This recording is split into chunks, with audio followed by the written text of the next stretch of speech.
UTV nurses समायोजन की मांग को लेकर आंदोलनरत है। इसके 5वें दिन शुक्रवार को इन्होंने राज्य सरकार के उद्योग राज्य मंत्री के विश्नोई की मुलाकात कर समस्या के समाधान की मांग की।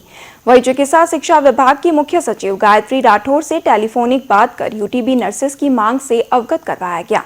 इस पर इनके शीघ्र समाधान का आश्वासन दिया गया। जो इनकी मांगे हैं कि साहब हमारे पास में जैसे ये खाली हैं तो उनको हमारे जो खाली स्थानों पर आप ले लें, पर सरकार की जहां तक है, क्योंकि जब इनको यूटीबी पर लेते हैं तो उनको ये पहले से ये एक लिखित में होता है कि आपकी सेवाएं 31 दिसंबर 2024 को समाप्त होने वाली है।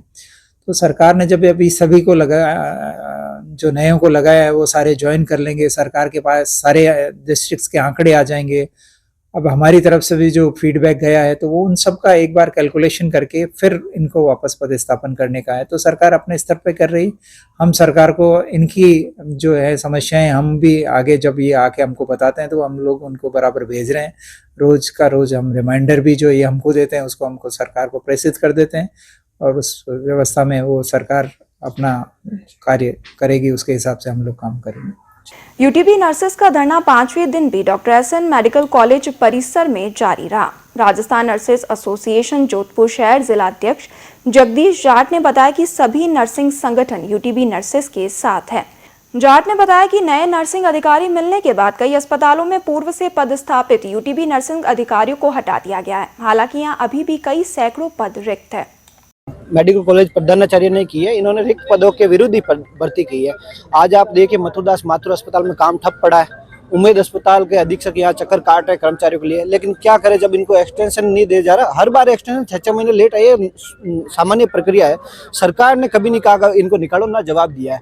उस आधार पर प्रधानाचार्य को इनको निकालना नहीं चाहिए, जबकि मथुरदास में इनको लगाना चाहिए, उम्मेद में इनको लगाना चाहिए और इनसे काम करवाना चाहिए। इसी मांग को लेकर हम बैठे हैं कि सरकार जवाब दे, तब तक आप इनसे काम करवाओ, लेकिन हठधर्मिता अधिकारियों के ये लटके बैठे हैं। कितने लोग हैं और कब से काम कर रहे हैं? ये 2022 में भर्ती हुई थी, 681 पदों पर हुई थी, रिक्त पदों पर, और वही लोग हैं। उनमें से 180 के करीब स्थायी हो गए और बाकी कर्मचारी वही रिक्त पद है, वही कर्मचारी है। एक्सटेंशन हर बार 6-6 महीने लेट आया, लेकिन अकारण ही इनको लटका के रख दिया, जिससे अस्पतालों की कार्य व्यवस्था बहुत प्रभावित हो रही है। कल ही डॉक्टरों ने लिख के दिया है कि हम ओटी नहीं कर पा रहे। आप मानिए कितनी राज्य की हानि हो रही है। हम नर्सिंग ऑफिसर हैं, मथुरादास माथुर में यूटीबी पे लगे हुए हैं और हम लोग 80% मथुरादास माथुर का काम यूटीबी नर्सिंग ऑफिसर के भरोसे चल रहा है ना। 5 दिन से नॉन स्टॉप हम यहाँ पे धरना प्रदर्शन कर रहे हैं। आश्वासन तक नहीं मिल रहा है कि हमारी नौकरी का आगे क्या है, भविष्य क्या है, और हमारे साथियों को एक तरफ निकाला जा रहा है, रिलीव कर दिया है। वो लोग यहाँ अपनी सेवाएं देने के लिए तत्पर बैठे हैं। प्रिंसिपल सर से वो सिर्फ इतना ही कह रहे हैं कि हमें मौका दे, हमें मथुरादास, उम्मेद, जहाँ जगह खाली है वहाँ पे काम करने का मौका दे। उसके अलावा बेचारे कोई मांग नहीं कर रहे हैं। वो कह रहे 650 पद मेरे पास मथुरादास में खाली है। सरकार ने मेरे साथ है ना मथुरादास के साथ सोतेलापन दिखाया, गांधी अस्पताल में स्टाफ ज्यादा दिए, हमें नहीं दिए।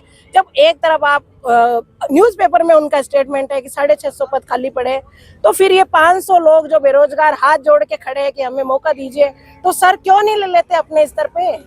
सरकार को कहे, सर आगे लिख के भेजे कि मेरे पास स्टाफ फ्री बैठा है, मैं काम चला रहा हूँ, प्लीज आप एक्सटेंशन दीजिए। ये चीजें होनी चाहिए।